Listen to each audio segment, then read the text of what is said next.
pense qu'en ce moment, les gars, la Côte d'Ivoire, pour moi, c'est l'équipe africaine la plus en forme du moment. Pour moi, il y a zéro débat là-dessus.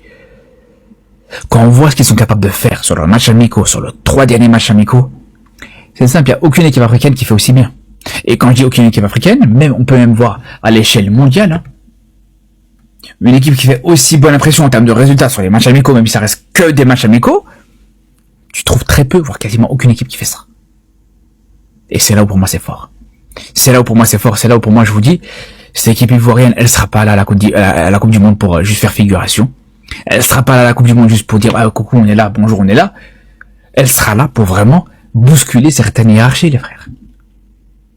Et on sera en live ce soir les gars sur Kick comme tous les soirs, on aura l'occasion de revenir là-dessus. Les Ivoiriens vous êtes les bienvenus, vous êtes attendus. D'ailleurs justement, on manque un petit peu d'Ivoiriens je trouve sur les lives. Vous êtes très nombreux bizarrement sur YouTube, vous êtes la commune la plus nombreuse sur YouTube, mais sur les lives Kick vous êtes un petit peu moins présents. Donc si vous voulez venir intervenir sur les lives, vous êtes les bienvenus. Mais quand je vous dis les gars, quand je vous parlais des matchs amicaux, on parle pas de n'importe quoi les gars. Victoire contre la Corée du Sud, 4-0. Victoire contre l'Écosse, 1-0. Et victoire. Et d'ailleurs, la victoire contre l'Écosse, 1-0, c'est avec l'équipe B, hein. Avec l'équipe B d'ailleurs. La Côte d'Ivoire a fait tourner face à une équipe d'Écosse qui a annulé tous leurs bons joueurs. Les McGinn, tous ces joueurs-là, les McTominay, tous présents, Robertson. La Côte d'Ivoire a fait complètement tourner. Il gagne 1-0. France-Côte d'Ivoire 2-1. Et là aussi, bon, ouais, c'est pas contre l'équipe de France, c'est pas l'équipe de France titulaire, nanana. À part Dembélé. Et Saliba, c'est l'équipe type. À part Dembélé, Saliba, c'est l'équipe type, les gars. Oui, à la limite, il y a Désiré Doué et Cherki, Désiré Doué à la place de, enfin, il y a Cherki à la place de Désiré Doué, mais ça se vaut. Ça se vaut réellement. Là où la Côte d'Ivoire a fait beaucoup plus tourner au final, contre la France, que les Français eux-mêmes. Quand on voit, dans cette équipe de France, plutôt dans cette équipe de Côte d'Ivoire, que Cherki est titulaire, tu laisses Nicolas Pepe, tu laisses Amad Diallo sur le banc. Quand on voit la défense centrale, c'est une équipe de Côte d'Ivoire avec une défense centrale totalement remaniée aussi. Donc c'est là où je vous dis les frères, oui la France a fait tourner, mais la Côte d'Ivoire aussi. Et malgré tout, résultat intéressant. Et après je dis pas que voilà que c'est des matchs qui sont significatifs. Bien sûr, on parle que de matchs amicaux. On est tous d'accord là-dessus, les gars. C'est pas la question. C'est pas du tout la question, les frères. C'est que des matchs amicaux. On est d'accord. Mais c'est intéressant de voir ces 3 matchs-là. Ça fait penser à quelque chose. Ça fait un peu penser à un groupe de Coupe du Monde. Ils ont montré aux yeux du monde que voilà, ils sont capables, s'ils sont vraiment déterminés et engagés, ils sont capables de remporter ce mondial. Moi, je pense que c'est possible. Aujourd'hui, par exemple, lorsqu'on voit le nombre de pays avec lesquels la Côte d'Ivoire a joué les matchs amicaux, on se rend compte que voilà, la Côte d'Ivoire a gagné presque tous les pays qui ont déjà eu la Coupe du Monde. Quand je parle comme ça, je pense par exemple à l'Uruguay, à la France. Les amis, la Côte d'Ivoire a aligné tous ces pays-là. Et je pense qu'au vu de tout ça, la Côte d'Ivoire ses chances, les amis. La Côte d'Ivoire ses chances. Comme j'ai l'habitude de dire, au vu des différentes prestations des éléphants de la Côte d'Ivoire pour les matchs amicaux, avec tous ces pays-là qui ont remporté le mondial, sans vous mentir, moi je pense que pour ce mondial, la Côte d'Ivoire est l'une des équipes africaines les mieux préparées et les mieux déterminées. Je le dis parce que quand je vois les prestations, je vois les performances des joueurs, sans vous mentir, quand ils jouent honnêtement pour gagner. Je vois en eux la même image que j'ai vue lors de la CAN en Côte d'Ivoire. La CAN en Côte d'Ivoire a été mémorable, tout le monde sait cela. Et on a vu une équipe africaine déterminée, une équipe africaine qui partait réellement pour gagner. Et c'est la même chose que moi je vois aujourd'hui. Je vois certaines personnes dire que c'était un simple match amical, ce n'était pas un match important, on a mis les joueurs sur réserve. Et pourtant, au stade, on avait Mbappé, on avait Tchouaméni, on avait Kanté, on avait les grands joueurs qui jouent dans les grands clubs ici, là, dans le monde. On avait tous ces joueurs-là. Mais je vois comment certaines personnes essaient de justifier la défaite de la France en disant que voilà, on n'a pas mis tous les joueurs parce qu'il n'y avait pas Doué. On a mis les joueurs sur réserve parce qu'on ne voulait pas qu'ils se blessent pour un simple match amical. Laissez-moi vous dire que les Ivoiriens ont joué dur et ils ont gagné. Ils ont joué dur, les amis. Ils ne sont pas allés là-bas pour rire. Ils sont allés pour gagner.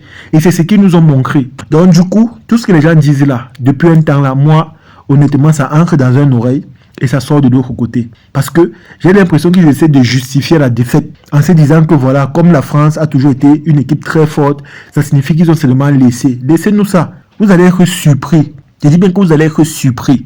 Parce que les éléphants que moi j'ai vus prester contre la France là, sont les mêmes éléphants que j'ai vus lors de la CAN chez eux. C'est-à-dire, j'ai vu une équipe déterminée, une équipe qui part pour gagner, les amis. Et sans vous mentir, si la Côte d'Ivoire arrive à un certain niveau dans ce mondial, personnellement, ça ne va pas m'étonner. Je ne serai pas surpris, les amis. Pourquoi? Parce que moi déjà, je vois ce que les autres peut-être n'arrivent pas à voir. Je vois ça, les amis.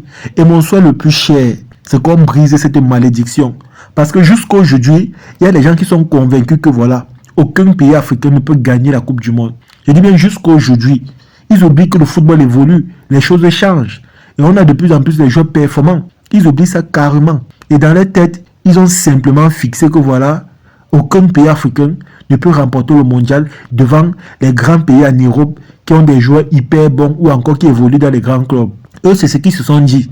Mais ils oublient que on a la Côte d'Ivoire, on a le Maroc, on a le Sénégal. Et pour moi, personnellement, je mise sur les trois pays-là. L'un des pays-là va faire quelque chose d'exceptionnel. La dernière Coupe du Monde, on a vu ce que le Maroc a fait. On a vu à quel niveau ils sont allés. On a vu leurs prestations. Et aujourd'hui, on a le Sénégal. On a vu ce qu'ils ont fait lors des 2 CAN. On a vu des équipes déterminées et des équipes préparées pour gagner. On a la Côte d'Ivoire aujourd'hui et on voit comment depuis qu'ils jouent jusqu'à aujourd'hui, même au niveau des matchs amicaux, on voit la détermination, on voit l'engagement et on voit la vivacité qu'ils ont. Donc tout ce que je peux vous dire, c'est que comme les éléphants de la Côte d'Ivoire partent là-bas aux États-Unis, ce n'est pas pour blaguer, les amis. Ce n'est pas pour blaguer. Où ils sont là, ils savent qu'ils sont en mission. Ils savent que leur rôle est de remporter cette coupe pour rendre le continent africain très fier. Ici, il ne s'agit pas seulement de la Côte d'Ivoire, mais des Africains de manière générale. Il faut qu'on brise cette malédiction. Il faut qu'on enlève ça dans la tête des gens qui pensent qu'aujourd'hui, le football est resté stable. Le football africain n'a pas changé. Ceux qui pensent qu'aucun pays africain ne peut rivaliser avec les pays européens dans le football. Ceux qui pensent qu'on ne peut pas faire quelque chose de puissant ou encore d'exceptionnel. Donc, sans vous mentir, vous allez être simplement surpris, les amis. Vous allez être surpris. Mais une chose est sûre, tout au long de ce mondial, c'est vrai que les Camerounais n'ont pas participé, malheureusement. Mais on ne va pas s'ennuyer.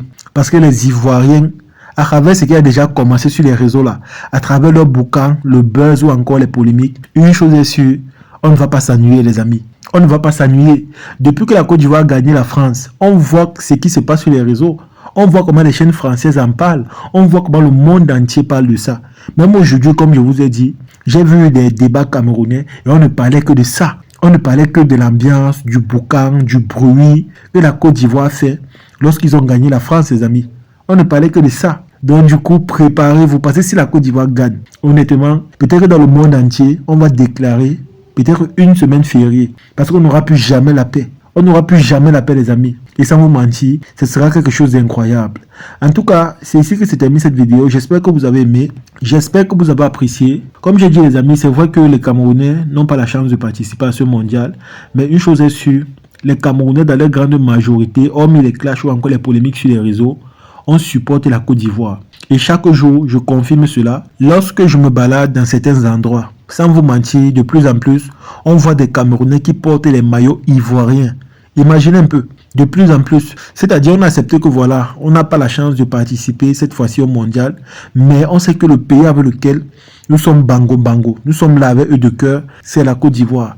Donc c'est la raison pour laquelle on achète des maillots pour les soutenir, on achète des maillots pour les encourager, et on achète des maillots pour montrer que voilà, nous sommes avec eux aujourd'hui, demain et après-demain, parce que si la Côte d'Ivoire gagne le mondial, ça ne sera pas seulement la fierté de la Côte d'Ivoire, mais ça sera la fierté africaine. C'est tout le monde qui sera content de cette victoire, les amis. Parce que comme j'ai dit, il faut qu'on brise cette malédiction. Et une chose est sûre, nous sommes déjà très fiers de voir que les éléphants de la Côte d'Ivoire sont très déterminés à travers les prestations qu'ils nous offrent au quotidien.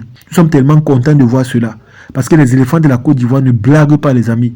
On voit des prestations, on voit ce qu'ils font, on voit des déterminations. Et le résultat est là, c'est visible, c'est remarquable, les amis.